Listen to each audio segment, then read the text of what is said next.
Welcome to the Tactical Dent Tech Podcast. You are now part of a small underground movement of dent technicians from all over the world. We are on a mission to change our industry with innovation, intelligence, and skill. But because we don't rely on an insurance company to steer customers our way, we need to do things different. We need to do things smarter. We do that through a network of technicians that we call the Tactical Tech Movement. Now let's get this revolution started.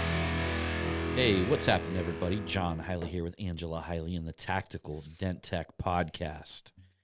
Coming to you with an episode here, and it is Thursday night.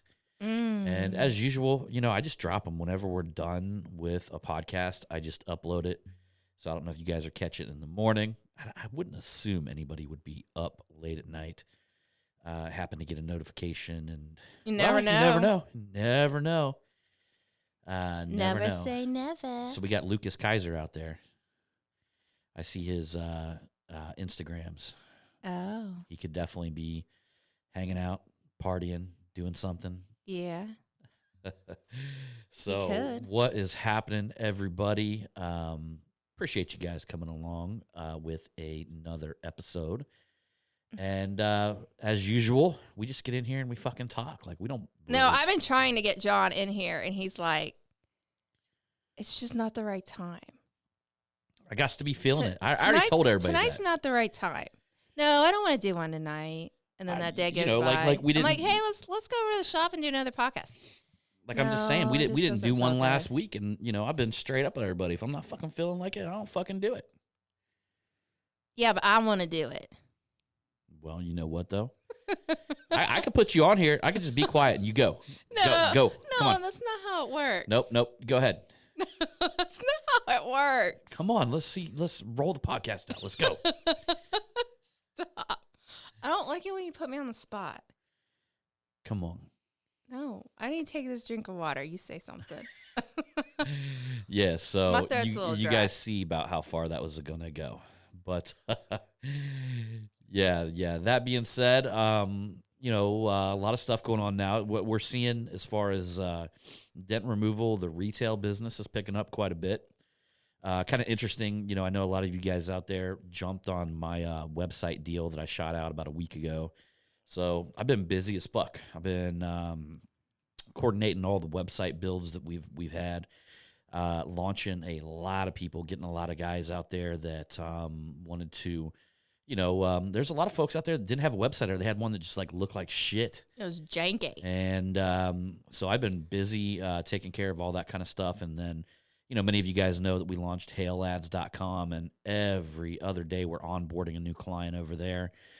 And that's a good thing, guys, because, the beautiful thing is Hail is still crack-a-lacking. Some of the smaller storms, we've definitely seen what you see in a smaller storm, and but a lot of the bigger storms, we're seeing tons of action. Things are moving, and I think what I think is going to happen here on a lot of storms is, I don't know if it's been like this for you guys, but a lot of times when we had a hailstorm come through, I feel like I always had two waves, Yeah. Multiple waves, but two big waves, Mm-hmm. meaning that we had the hail hit, and within that first week, we get that big wave, that big surge. And then almost depending on how big the hailstorm is, whether it's a month or 2 months into it, all of a sudden it slows down. It almost you start to think that, it's going to end. And then all of a sudden, bam, another wave just hits you, another wave just picks up out of nowhere. That's been my experience anyway. That's the way it's been for us. And honestly, I think this is going to be interesting, where you're going to see multiple waves, I feel. I think a lot of places, as they start letting up restrictions and things like that, people are going to be coming out and getting their cars fixed. And I even think, you're going to have this group of people that are going to be, weirded the fuck out, Yeah. They just went through, you're literally seeing people driving around with fucking gloves and a mask on, in their car, which is, we could just go on and on about that. It's like that, they go in and touch people that wear gloves, they do not know the proper protocol when it comes to putting them on and taking them off. Yeah, so they go touch all that shit in the store, and then they go rub it all over their car. You know, technically, you know, if you went in the store, anything you touched, then you would take the gloves off after you were done loading the groceries, whatever, touching the cart, all that other bullshit. You know what I mean? And there's so many like protocols on how to do that, but you'd literally just, you know, most people just have no idea. I think a lot of people are going to be somewhat traumatized after this. They're going to be weirded the fuck out, you know? So I think that's why I think there's going to be like multiple surges in a hailstorm. It's like you're going to have the people who, like me, who just don't give a fuck and are going to go out, get their car fixed, whatever, try to beat the herd. And then you got the next level of people who just can't wait for them to say that you give them the green light. You know, they can go out and start doing things, and they're going to get their cars fixed. And then you got the third people that, you know, they want their car fixed, but they're not willing to fucking risk it until they hear the news, you know, until shit starts tapering down, you know, in their world, in their mind. And so very interesting stuff. I'm just glad to see that, in my opinion, you know, and from the people that I talked to out there, actually had Biggs. He just came up recently, and Biggs is Anson.com, or Anson PDR Tools. You guys know Anson, Craig, and Christina over there. And one of their drivers, Biggs, he came through here because his credit card got, you know, fucking fraud shit on it. They were checking the statements. Somebody was like, you know, charging for shit, you know, in a different state, and they had to basically had to cancel his credit card. They had to ship me a new credit card so I can meet him over here and give him his new credit card because he's out on the road. And was talking to him, and, you know, I mean, this is a lot of hail that we got dropping early on. Mm-hmm. I hope it just continues like that. There was actually a comment made that I just can't quite get out of the back of my mind. Oh. And it was on a post in the Tactical Dent Tech group. I can't really remember the post, but I remember the comment. Yeah. And one of the guys actually commented and said, "I wonder if we're getting so much hail because the air is cleaner." Huh. Just an interesting concept to think about, you know? Like how does the environment affect the you know, our environment, right? So how does, I've seen an article where it said, I mean, I don't know if this article is true or not, but I read an article that out there in California, like, the smog was gone. You know, and it got me to thinking, I'm like, damn, you know, I mean, if that's going to create a bunch of hail, then fuck it, let's have a pandemic every year. No, John, we can't do that. Some people are not. Oh, shit. Or let's just say God is trying to punish us, you know? Maybe God's he not can trying to fucking punish us, John. But what I'm saying is that, you know, wink, wink, he could rain down balls of ice. Okay. Really get us good, you know. No, I like that. Yeah, that's what I'm saying. Oh. God, wink, wink, punish us with balls of ice here at the end. Not too big. I'm looking for, you know, let's say 60-mile-an-hour winds, quarter size, a little bit of side panel damage. How about you just sprinkle all the panels for me?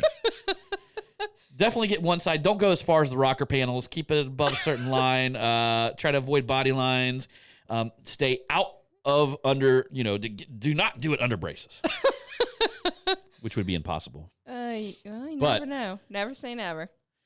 In this day and age, you just don't know what the hell will God, that next. would really get us good. Wink, wink. Wink, wink. Hey, who knows, right? That's true. That's true. Yeah, recently, just today, I actually wrote a post, put it on my Facebook wall, and was talking a little bit deeper about that you know, the mystery of the dark side of the human. I think we touched a little bit on that the last podcast. Well, yeah, you know, I've been reading more about it, though, you know, because I'm, like, curious. I'm, like, sitting here thinking, like, okay, well, like, I know what the dark side means, but what does it really fucking mean? Yeah. Does it mean that it's actually bad, you know? And I don't think it's bad. You just have to have control of it. Well, no. There's so much about the dark side that we haven't explored on this podcast. Oh, well, do tell. Okay, so there's so many things about the dark side. Technically, the dark side is anything that you hold back that you don't want the general public to know.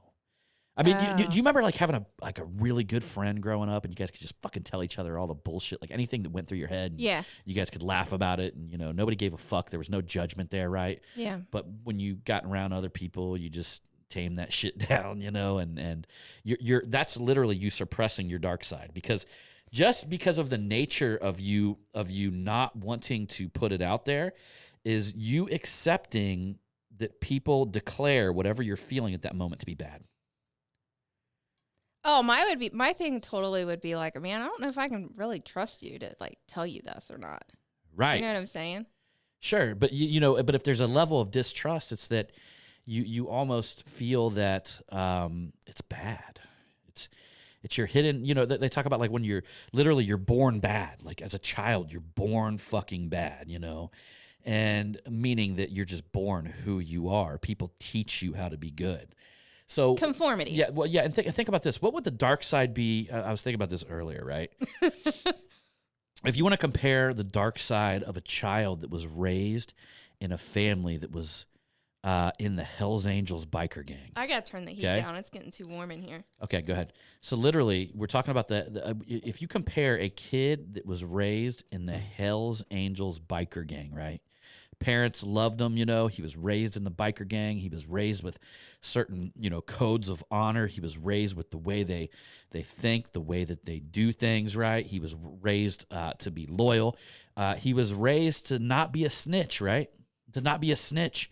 But then you got a kid that was raised in a perfect Christian home. Maybe his father was a pastor, right? And, them two people would have two totally different dark sides. They would have two totally different feelings they would shroud from the world. But do you think that, like, because you brought up snitches, and I don't like snitches. Sure. But then there's some people that would say, well, if you don't tell the authorities, then that's bad. Like this whole fucking coronavirus thing. It's like the governors are like, come on, it's good to be a snitch. It's really good to go and be a tattletale. Well, see, that's the thing, though. They're actually, and then there's people out there that literally feel like that's good.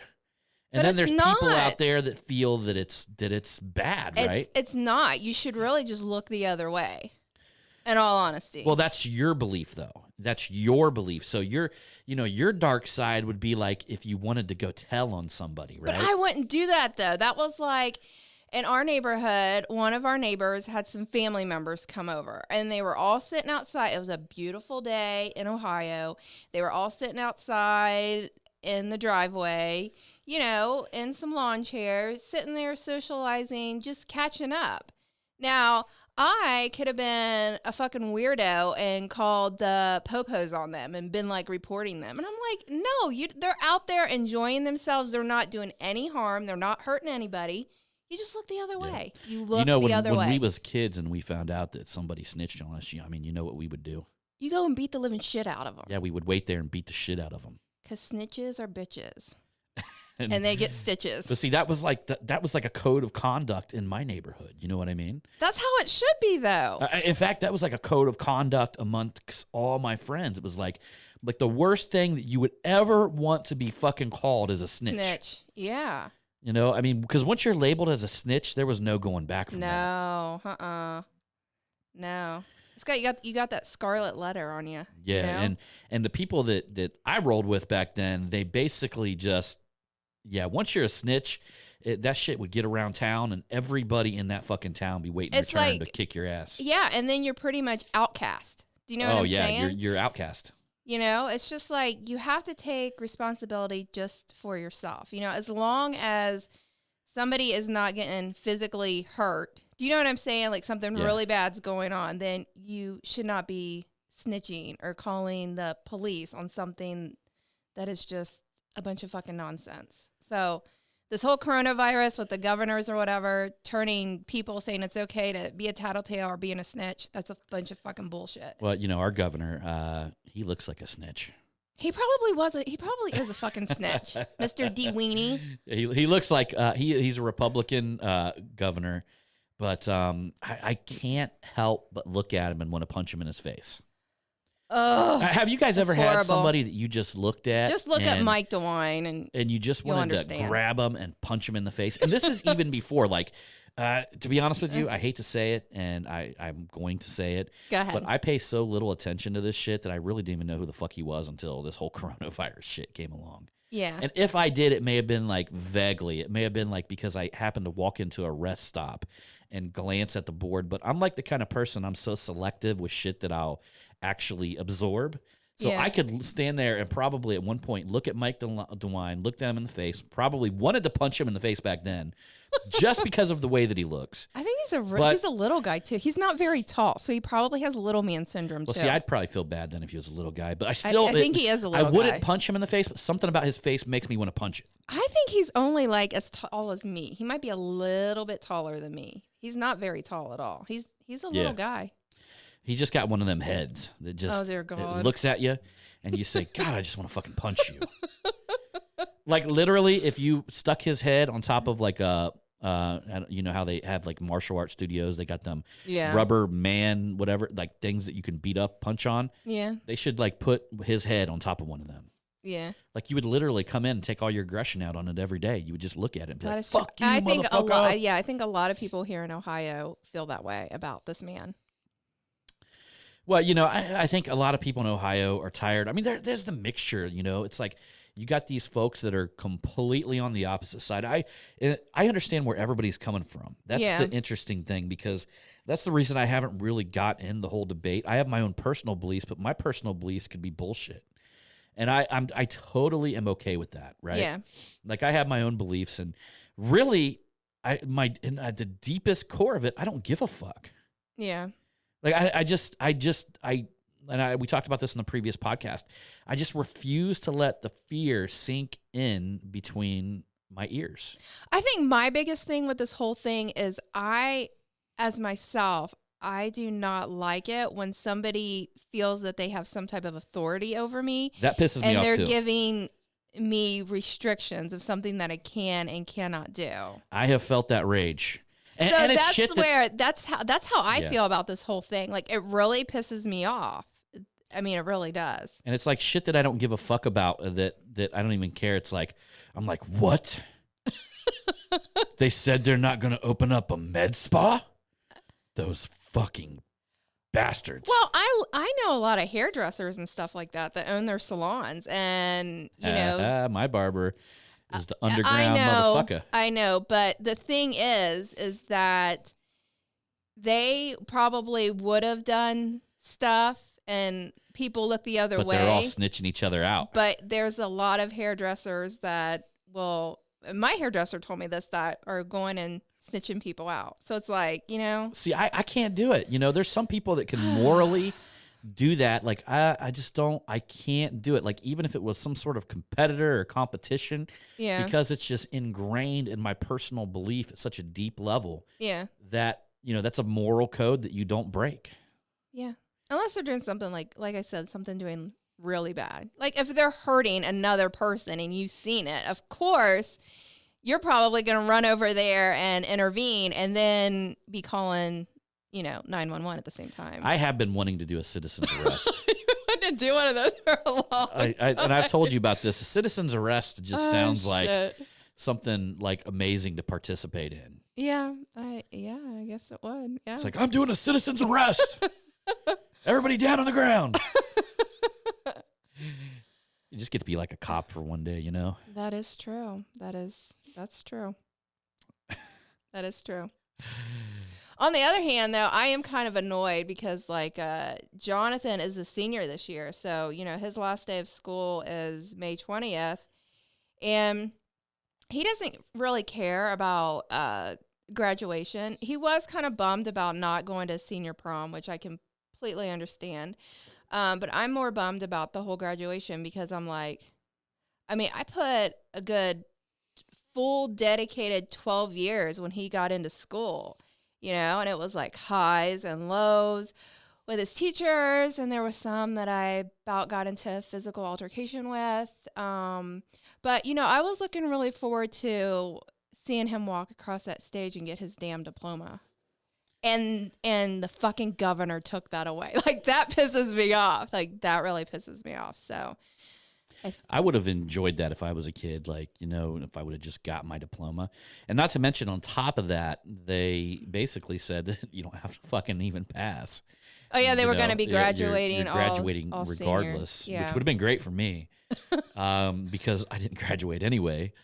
But Yeah. well, I did go get my, and it's so ridiculous. I actually, You get your GED. well, it's another thing. Like there I am. I'm like brainwashed at one point to think that I needed that fucking piece of paper, when literally I never needed it. Like there is not one time, I don't even know where the fuck it is. Do you think maybe it had something to do with that superintendent telling you that you weren't going to amount to anything? Well, when I grew up, it just seemed like when you filled out an application, they were always asking for a diploma, and I think I thought that people would actually want to see it. And they didn't. And nobody gives a fuck. Nobody wants to see that thing. You just check the box. Yeah, sure, I got a diploma. Okay, yeah. Whatever.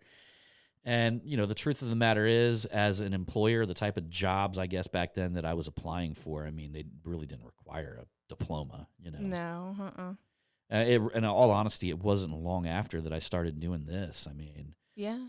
And to top it off, I mean, I was a manager at a car wash before I got into doing paintless dent removal. In fact, some of you guys may have heard the story, some of you guys may have not. But, I was a manager at a kind of like a full service car wash where, they sprayed down your car in the back, vacuumed out your vehicle, and then put it through. And then, we had employees up in the front that would dry your car off and, put shine on your wheels, whatever. Clean your windows. All that shit. And then, see, when I was early, this is young. So I think when I started working back at the Waterworks car wash, how old was I? I was like 20 years old. Was it 21? I think you might have been. I think I was probably like 21, 22. So you would have been like 20 or 21 at the time. Yeah, so I was 20 or 21 at the time. Something But see, like I worked there previously as a kid. I kind of had a on and off type job there. And interesting enough, I got like a really good job at a place called Dannon Yogurt. And then that didn't work out because of, some of my earlier podcasts. You guys have heard about my criminal career early on, being a street manufacturer or a street pharmacist. Oh, you're selling LSD. Yeah. So, many of you guys have heard that podcast before. I came out and told everybody about that. But a long story short, I lost my job there, went back to this car wash, and my wifey over here and my mom both didn't think it was a good idea, of course. And I just kept telling them, I'm like, no, I'm going to make this work. And I think it was because we had a newborn baby. And for some reason, I thought like that was a good, secure job. Right. So anyhow. 21 years old. Yep. So I'm at the car wash, and I could probably, I don't remember the day, but I probably came home one day and told you, now I'm manager of the place, right? Yeah. Well, what I actually did was I got so pissed off at the type of employees were there because they were some fucking ghetto employees. Yeah. Honestly, it was a very nice wash. It was a $1 million operation. It was on a nice piece of land. It was in a town, really nice little town called Troy, Ohio. Still a nice town. And the wash is still there, but it's something else. They've sold it since. But I just got so fed up with the ghetto ass fucking. They were selling crack in there. I mean, there was like all kinds of little shit going on like inside of that. Imagine like a soap opera of ghetto employees inside of a car wash. That's what it was. So I got all pissed off one day because nobody was doing their job. They just weren't. So I just barged into the office. The owner was sitting in there. His name was Steve Kapler. I walked into his office and told him I want to manage this place. I was 20 years old. He looked at me. He goes, okay, go ahead. So I literally walked out there and started firing motherfuckers. Like I just walked out of his office, said, all right, man, appreciate it. Started firing people. And then all of a sudden, I got this, you can't fire me. You ain't the boss. I'm like, you know what? Yeah, I am the fucking boss now. I said, to pack your shit up and get the fuck out of here. Yeah. So they all went up into the office, and I followed right behind all of them. And I told him, I'm like, I'm firing him, her, him, and her. Yeah. And he's like, you heard him. So they had to all pack their shit and leave. That's funny. So we let them leave. I let a couple of them come back because, they were ultimately, some of them were good workers. Yeah. They just had, the place had gotten so bad. I think that's what, I just got fed up with the shit. And there was nobody keeping any structure. So I went in there and I took it on my own to say, hey, I'm the manager now. I knew what kind of guy he was. He was a fucking, he's a hard ass. He was a construction, he ran construction crews. He was a champion wrestler. I mean, the guy was, he was a hard ass. He was a really fucking hard dude to deal with. And I mean, I've seen that dude like literally get right in people's fucking face and bun his head right into their head and like literally fucking back them down. Like that dude wasn't afraid to fight. He always had a pistol in his office, and I got along with the guy, you know. Shit, he helped us move into our first apartment. Yeah, that is Him true. And his son and his son's friends. Yep. And I've been in fights with his son inside the car wash bays, and his son was a fucking giant. Yeah, Micah. Yeah, a giant dude. I mean, he was like 6'8", like probably, I wouldn't say 6'8", 6'5". Yeah, probably like, 200, maybe 300, about 320, 345. Yeah, he was a big boy. Yeah, it's so funny. And, you know, I remember getting in straight up fights with that dude. And I used to, you know, back then I was doing Muay Thai and, you know, jiu-jitsu and stuff like that early in the past. And I would sit there and just lay Thai kicks on that big fucker's legs. And at the end of the day, we would, you know, hit the ground, hit the concrete, roll around, whatever. He was a wrestler too. You know, that's just the way it was at that point. Why is it that guys can do that shit? Like, and get along afterwards. I know it's like, excuse me, it's like you guys can. It was about showing dominance over each other. Oh. It was about showing dominance over each other. Who was the, you know, he was the owner's kid and I was the manager. So, you know, I dropped him on the ground, threw him on his back, it seems like a lot of times, though, with a lot of men, it's like you can be good friends with them and then something happens and then you guys have your spat or whatnot or a few good old punches thrown here and there and then you guys are friends again. Like with women, it's just not like that. Yeah, it wasn't bad, you know. I mean, if you haven't been hitting the face by one of your buddies, I mean, it's like shit just happens, you know? Yeah. I think that's why, to be honest with you, I think that's why gay dudes beat the shit out of each other. Because, okay, so remember this, guys, okay? Being straight guys, I'm assuming most of you guys are straight. I'd say probably 95%. And there's that other 5, right? You're married, but, you know. John, all right. You're just keeping it a little bit on the down low. A little bit on the down low, right? But I'm cool with you. Believe me, I'm cool with you. But, you know, think about this growing up, being around other dudes and shit like that. Like, you ever hang around your buddy for a while that y'all just got on each other's nerves so fucking bad a fight just burst out of nowhere? I mean, that's what you just know. Like, dude, you got to get the fuck away from me for a while, you know? Yeah. It just happens. When two dudes are around each other too long, eventually a fight breaks out. It's just the fucking way it happens. And I couldn't imagine like two dudes like living with each other all the time and being in a relationship because eventually they are going to be beating the fucking dog shit out of each other. Yeah, because of the testosterone. It just happens. Yeah. And the girly dude might win. There's always a girly guy and a manlier version of that. You know. Yeah. Are you? This is not a politically correct podcast, motherfuckers. Huh. Yeah, but if that offends you, you're part of the 5%, fucker. Yeah, but you see like two gay guys that are kind of like very similar. How do you know which one's gonna be a little bit more? You if you paid attention to them for a while. Is it just the personality? Well, you'd probably just have to watch them for a while to see which one maybe has like a lisp. Sometimes they have like this, like one of them will talk normal and the other one will just have this like a lisp to him, you know, like hey, you know, it's like hey. and if you pay attention for a while, maybe they are similar, but at one point one of them's gonna slip up. Ah, I see. And you're gonna see the girly side come out of that one. Well, what about women though? Oh, you ever see a butch woman? Yeah, but there normally is always a butch woman. I know, but normally you see those like two of them. Two butch ones together? There's one of them that's more feminine. Guarantee it. Oh. You can't have two fucking men in the relation, like two masculine, like, you know, women in the relationship. They'll just be butting fucking heads. I guess. Yeah, and that also, true. like, I don't know, you pay attention to it. Like, there's even dudes that are straight that are more feminine that are with manlier women. That is true. You know? And I know some of them. Yeah, I even know a guy who, I was a member of the BNI up here in Dayton. Yeah. And I always thought this guy was gay. Oh, I mean, just by listening to him talk, you know, yeah. I mean, he was a cool dude, whatever. Yeah. I don't discriminate against anybody or anything. I just thought he was gay. Yeah. And later on, I found out he had a wife. And then when I seen a picture of his wife, she had a crew cut, looked like a military, you know, she was butch as fuck. That's just the way it is. That's the polarity. That's the polarity of attraction. There's got to be feminine and masculine. And it doesn't matter if it's a gay relationship or a lesbian relationship or whether it's a traditional straight relationship. There's going to be a feminine and masculine there. That's true. Well, I'm glad I have a manly husband because I don't think I could be with a girly husband. Well, unless you were masculine. If you were masculine, you wouldn't want me as your husband because we would be like two rhinos fucking colliding, crashing our heads against each other. Oh, well, that's true. That is true. And there are some relationships. I do see some relationships where you get two that are kind of like big time masculine and they do clash. Yeah. You know?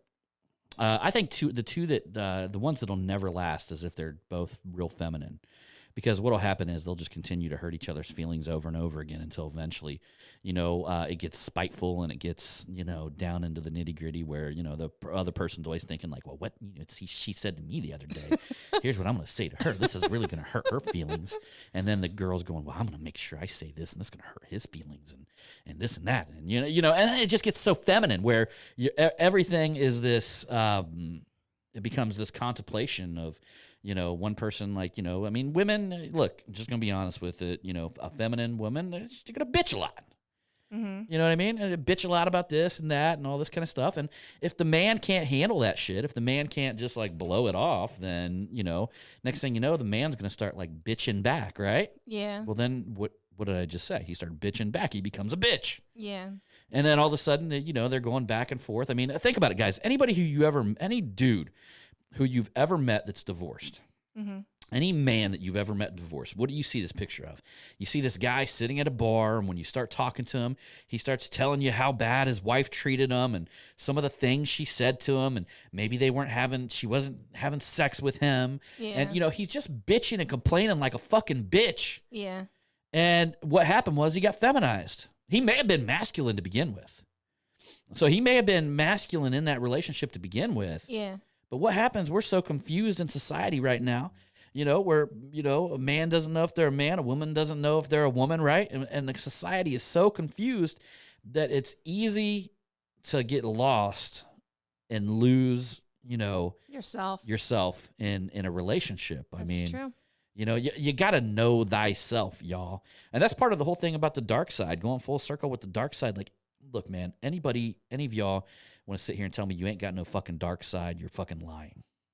Yeah. There's a part of yourself that there's a part of yourself that you've hidden from the world. There's something there, right? What I want to encourage you guys to do is get to know that motherfucker. So tell me about your dark side, John Hiley. My dark side, I've channeled my dark energy. I mean, that I've been a person who had a lot of rage control issues. That is, ever since I was a kid, I had rage issues where, I could get so fucking mad that I would get blinded, like angry to the point to where I'm blinded, and them issues still come out today. Not as often. I think but you there's have better times, control over that now. Yeah, there's time, but I got a snapping point. Yeah. And I'll be honest with you, I got a snapping point when it comes to dudes too. Somebody says something a little too crossways with me, I'll fucking fight them. That's just me. I know. It will come out of me. That rage will be pulled out of me. Mm-hmm. I've been taught to suppress it, right? And there's times when shit could piss me off and I just don't say nothing at all. Yeah. And that's part of my dark side. That's part of the rage.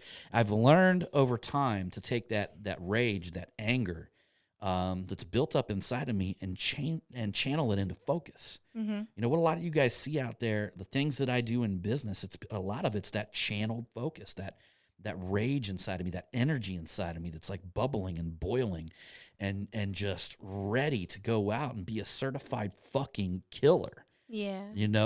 And the interesting thing about it is a lot of you guys might think that I give a fuck about like haters and shit like that. Y'all, I don't even fucking pay attention. No, I don't even have time to I don't have time to hate on somebody.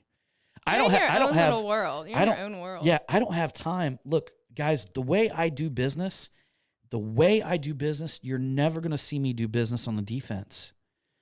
You're never going to I'm always on the offense.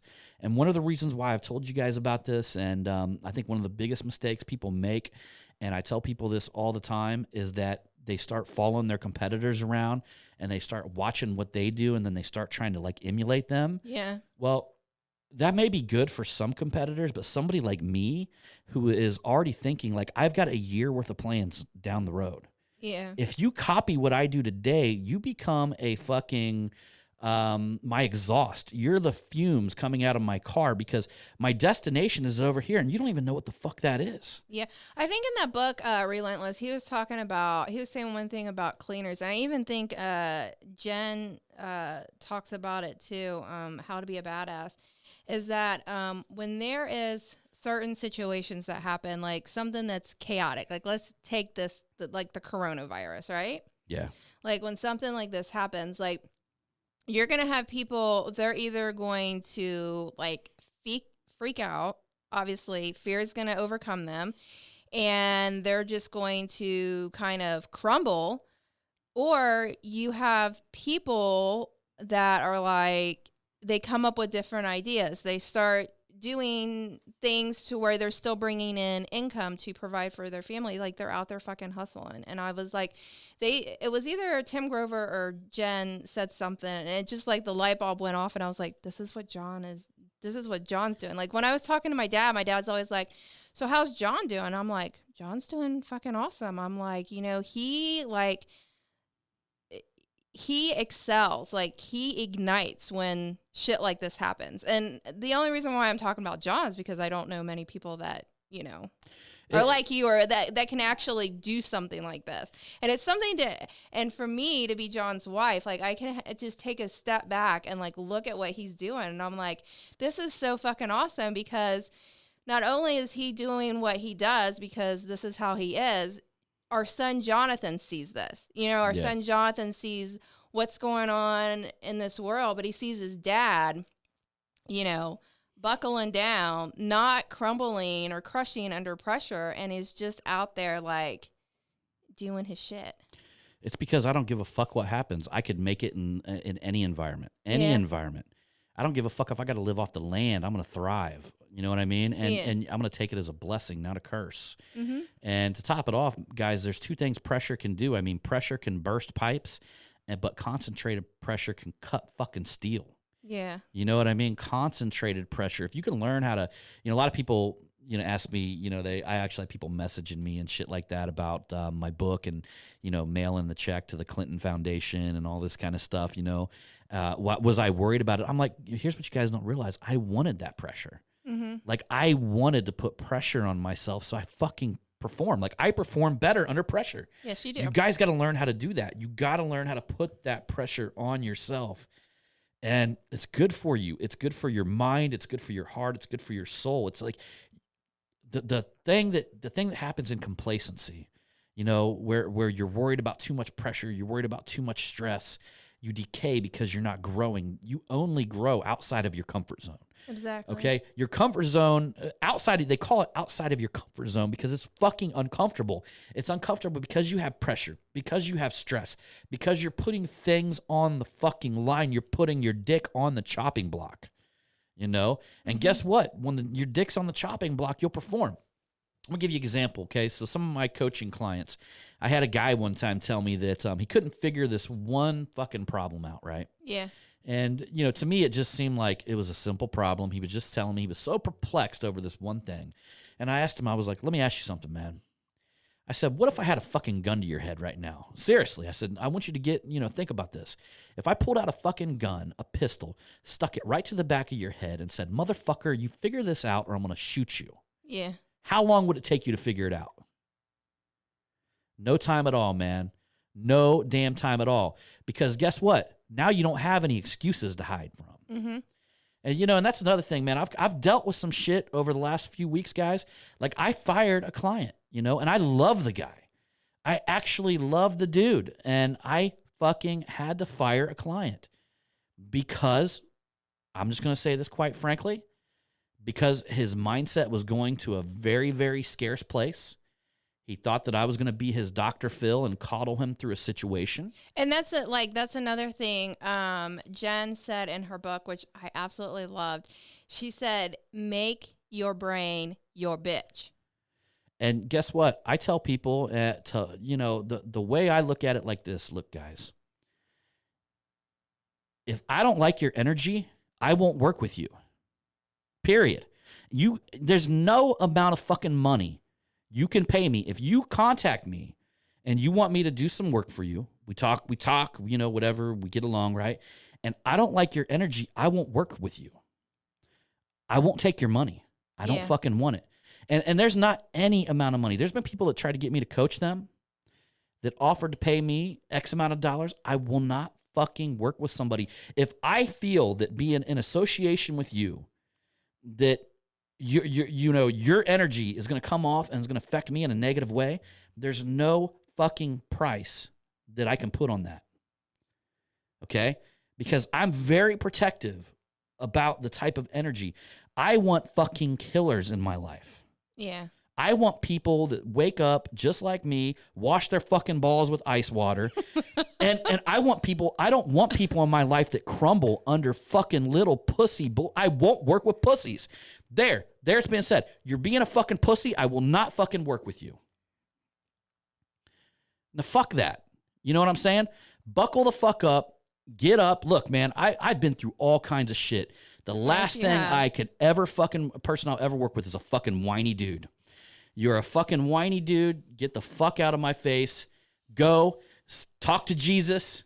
Get your shit right. Start walking in fucking abundance. Go fucking get faith in your life. Walk strong. Put that fucking armor of a warrior on your ass before you come back and talk to me.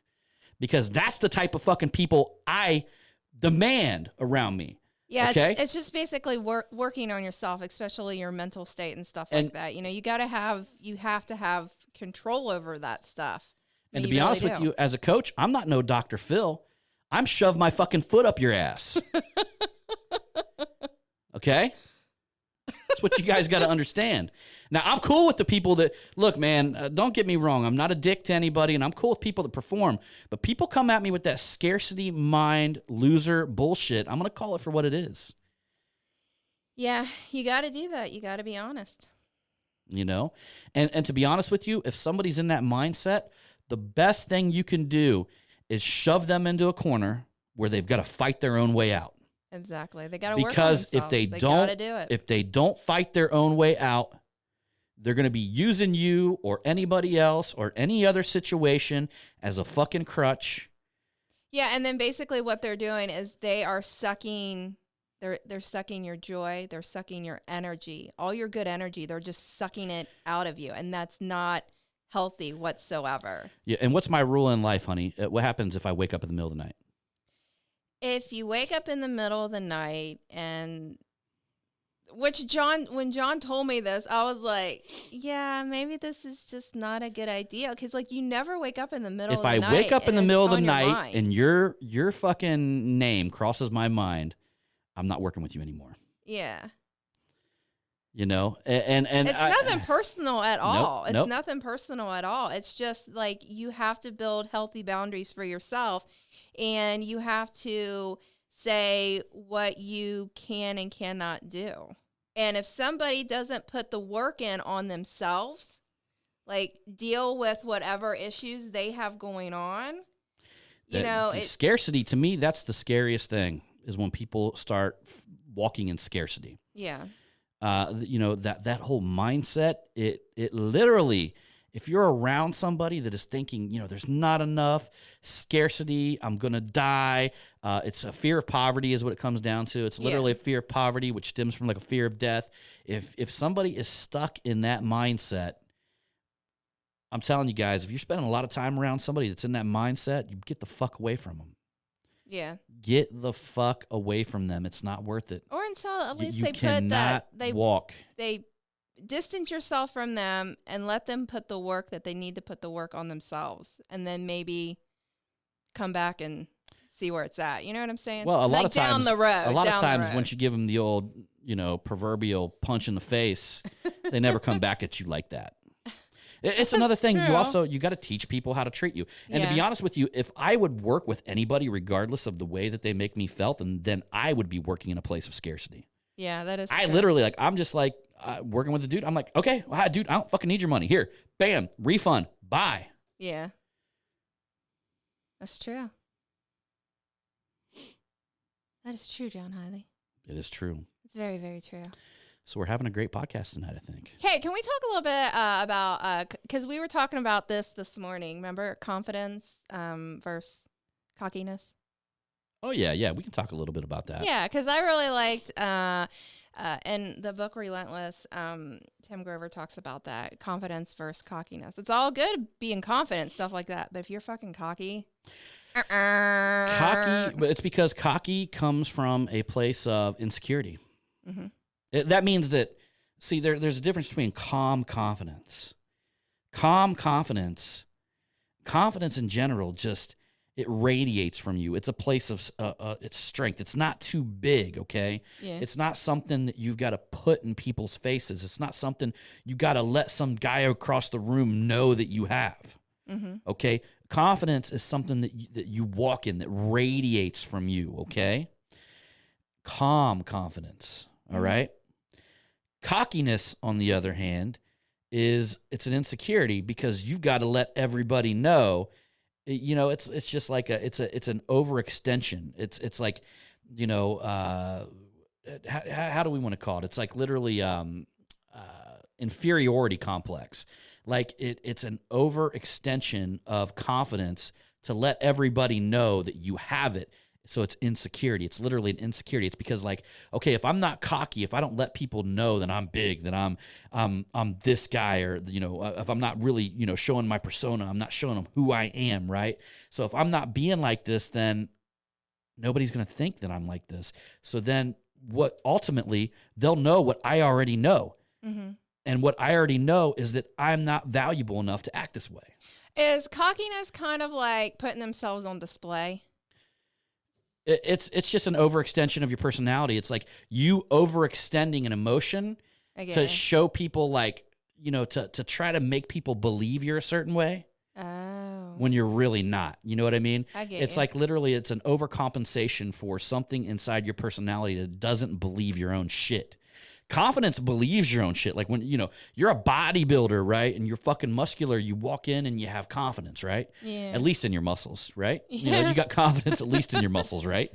But, you know, think about a little dude who has no muscles, who's got to walk in with his chest all puffed out, right? Yeah. And he's got to, like, you know, be moving his arms and, you know, flexing them in a certain way, trying to, like, you know, take up more space in a room or something. He's overcompensating for his size, right? So literally cockiness is the same thing. It's like, you know, you're trying to prove to people that you're confident, or you're this fucking big shot, right? Yeah. You're trying to prove to people that you're this big shot, but you're really not. Like, everybody in the room can see that you're really fucking not. Yeah. Just like the little guy walking around trying to flex his muscles, you know?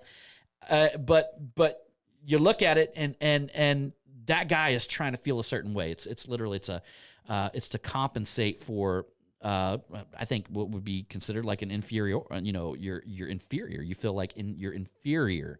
So you have to overcompensate to convince yourself, you know, that you're worthy. And then you were also saying, like, this morning, it probably stems from something that had happened in their childhood or something of that nature. Yeah, you know, a lot of that shit does, I think, you know. Yeah. I think a lot of stuff comes down to things that happen in people's childhoods. Why and don't things that the thing is like, I think it's because they don't face it. You know, they don't turn and face it. You know, that is probably one of, like, my pet peeves is I'm like, okay, we've all been through shit in our life. We've all been through shit.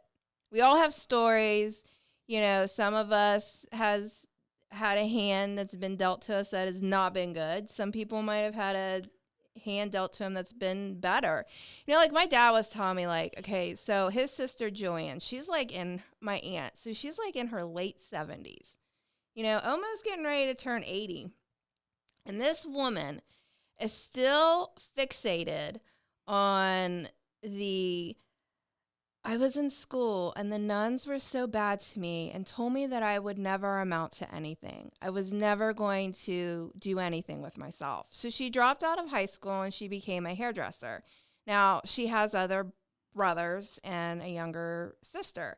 And her one older brother, which would be my Uncle Eddie, he was the smart guy. You know, it was just book smart. Do you know what I'm saying? But she let all this stuff or whatever just hold her down, like her entire life. And I'm just thinking, like, she's never worked on it.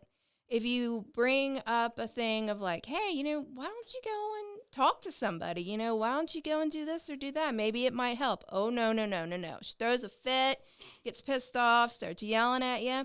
And it's really sad because I'm like, this woman is almost 80 years old. And she's never probably lived even close to her full potential. Yeah. Well, it's said, like, literally people will look, if you had a toothache, right? If you had a toothache, you would immediately do anything to get rid of that toothache, right? Exactly. But people will live their whole life with pain on the inside, and they will never touch it or do anything about it. They will never turn towards it. They'll never explore it. And the key to that is, guys, if you've got inner issues, it's definitely something that's touchy. It's something that if somebody brings it up, it immediately you shut it down. It makes you mad. Mm-hmm. That's how you know literally what to explore inside of yourself. Yeah, and absolutely. And why, I didn't understand, when I was a kid, and none of this is going to get the wifey smiling right here, or at least rolling her eyes at me or whatever. But I mean, I was a straight up ladies man, I mean, I went after, I literally, let's just say I had my fair share of conquests. And I know. And John has told me a lot of these stories, and I'm like, why the fuck did you tell me this shit? Well, look, so I've had more. I was like a French au compagnon. Oh my God. Who I literally had my fair share of conquest, probably more than fair. I probably may have had enough conquest for you guys too. Okay, let's just say that, right? John was a man whore. But literally, John was a hoe bag. Like, I understand where that came from. Yeah. Like, I know where that came from because I explored inside myself, and it was literally that it was because I was abandoned by my biological mother. Yeah. And I remember times when I was a kid, like, she was the only person that I ever wanted to see. Yeah. She was the only person, and then, every time that she was supposed to come home, she would never show up. And I remember being disappointed, and I remember talking to her on the phone. Yeah. And I remember I just wanted this approval from my mother. Yeah. At that age that I could never seem to get. And because of that actually carried on to my later days. I wanted approval from women. And how to get approval from women was my conquest that I went on. I know it sounds like the craziest thing, right? And don't get me wrong. It's not like I was going out there trying to like fuck my mom or something like that, right? But it was an approval thing, know? And I found out later on, and I just remember this as being just a little kid, as a baby, only wanting to see my mom. Yeah. And I just remember each and every time, like I just remember times of disappointment, times of pain, and all this kind of stuff, right? Yeah. And I later on found out that's why I was so chasing women around all the time, Yeah, but then also, like, when we were together, that was also brought into our relationship, because the thing with John is like, if we would get into an argument or a disagreement, okay, John's way of dealing with this for the longest time was, he's like, I'm going to yell at you louder. I'm going to say everything that I possibly can to cut you extremely deep, like really hurt you. Yep. And then I'm going to leave. I'm going to turn off my cell phone so you can't get a hold of me, and I'm going to be gone for a few hours. And that was horrible to deal with. And in all honesty, that's another thing that came from that, because and later on, like, you got to open up and explore yourself. You got to explore where these tendencies come from, right? And where that came from is that I was hurt at such a young age. And I didn't even know, this isn't even things you think about, guys. This is stuff that's like stamped in your fucking subconscious. Yeah. It's like stamped in you don't even see it as like what it is. You have to explore this shit. It literally just says, your subconscious says, don't let people hurt you, hurt them before they can hurt you. Exactly. And that's what you did. And it literally, it has always been, and I know that I still battle with it. I mean, I know it's ingrained, so it gets ingrained so deep in your DNA of who you are, right? Now, do I battle with it like I did? Fuck no. Not even a smidge close, right? No. But, I mean, it's literally my defense mechanism was to hurt people before they hurt me. Yeah, and I've called John out on it. I'm like, you need to stop doing this shit because this is not fucking healthy. Like, Jonathan sees this stuff. What type of example is this being Sure. shown Yeah. to him as being a man when he gets married? Is this how he's supposed to handle a hot situation? Now, see how that works, guys? See how that works? I can be a good example on one side of the fence, but then I can be a bad example on the other side of the fence. You know what I Yeah. mean? That's living with your fucking dark side. And I would say if you guys had actually listened to my podcast from day one, I'm a pretty open fucking book. Yeah, you are. I'm an open book. You know why? Because if I can't talk about this shit with you guys, if I can't express to you things that I personally dealt with, then what kind of person would I be to tell you to do the same thing? I know. You know what I mean? And you've worked on that. You have, you've really worked on that. You've kind of figured out where these issues has stemmed from, and you got to break a really bad habit that you've done for a very long time, and it takes work. That's the thing. It's like, that's one thing. Like, I never gave up on John. I'm like, I know this man is so much more capable than what he even realizes within himself. And guys, let me tell you something. Before I started working on myself, it was hard to live in my own head. I'm going to be honest with you. Like, it was hard on a daily basis to live inside of my own head. It was hard to be me on a daily basis. It was hard to live with myself. And I mean, that's just real talk. That's truth. Like, I had pain, like fucking darkness, like you wouldn't believe that I lived with on a daily basis. And it wasn't until I opened up and started shining the light in these dark places. All darkness is the absence of light. Yeah. So until you open these dark places and you start shining light in there, guys, I'll tell you, man, I love life. Like, I'm not saying I love every moment of it. I still work hard. I still, I actually value pain in a way. Like, I voluntarily fucking jump into a cold shower every morning and wash my fucking balls. Yeah, but you find a song that's very inspirational and you so go I with mean, it. I value pain, but I mean, how many of you guys just sit around and just look around at some point and you just go, man, I fucking love life. Like, I love life. Like, I'm loving my life. I love my life, good and bad. It took me a long time to realize that, that I'm part of everything, and I'm not saying I'm getting very, very close to accepting 100% of my dark side, meaning that I feel like I'm shining lights in every single corner of that motherfucker until I find the darkest corner, fucking shine the light on it, expose it, bring it forth. Call it to my attention, address it, and accept it, and accept me as me, Yeah. There's a long time I could never accept personally, who I was. I lived the persona, and I'd say probably over the last, I don't know, probably 5 years. Mm-hmm. I went on a 2-year drinking binge during that time, which was, I went down some bad path, but I'm not going to say I didn't learn about myself. Oh, there was a lot of lessons I think that was learned. I mean, it definitely, I say it definitely brought us a lot closer. I think you realized how lucky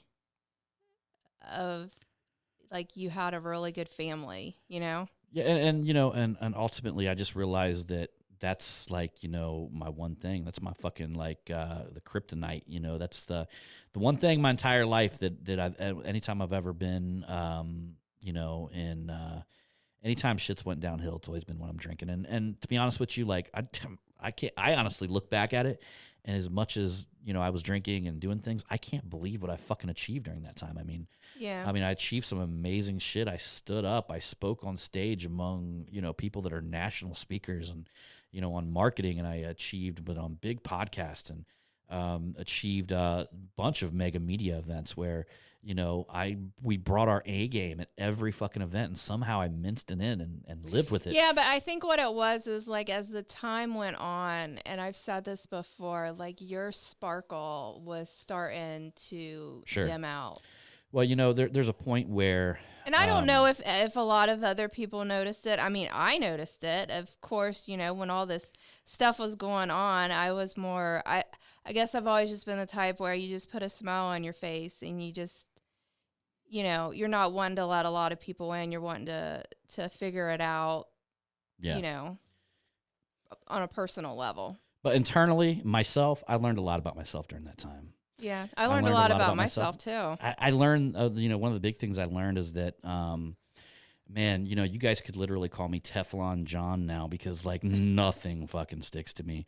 Like, I don't give a fuck what, I mean, I just literally, you got some fucking hater out there or something like that, I just fucking block them and leave it alone and then just move on. I don't got time for that fucking shit. Like, none of that shit bothers me. There's not a lot anybody can do that bothers me. If somebody actually does do something that's fucking, if somebody does anything, it's amazing. Besides fucking, copying and they do something original and all, I give them all the props in the world. There's tons of that shit going on out there, right? Yeah. And I fucking love it, But, back when I was drinking, I was much more emotional. And, it just, the more that I did it, the more emotional I got. And literally, that's just not a good way to be. You know what I mean? It's not a good way. You can't let things like bother you. You know what I mean? Like, you have to be so confident in who you are and what you're doing and what your goals are in life, what your mission is, what you're about, what kind of fire you bring to the table, where you spend little fucking time. I spend so little time looking at other people. Like, man, during that time, I can honestly say that, like, now when I take a look back at it, it's like, oh, I can be so disgusted and be like, dear Lord, why did I waste this much of time? Like, and it's also the people stuff. You kick it with too. But what I look at it is that there was a lot of really good learning lessons that came out of it. And it's like that bad situation turned into something like amazing because the stuff that John and I went through, like, I found my voice. That is true. That is true. That is true. So, with your voice, young lady, what are you going to say at the end of this podcast? I'm going to say that... love you long time? Maybe. That was before the show. Oh, right. John. All right, everybody. So anyhow, we're going to go ahead and bounce out of this podcast. And as usual, we're going to see you on that next one. And what do you say? I don't know. She said, Dear John, it's all about your muscles. No, it's not. Pew, pew. Oh, dear Lord.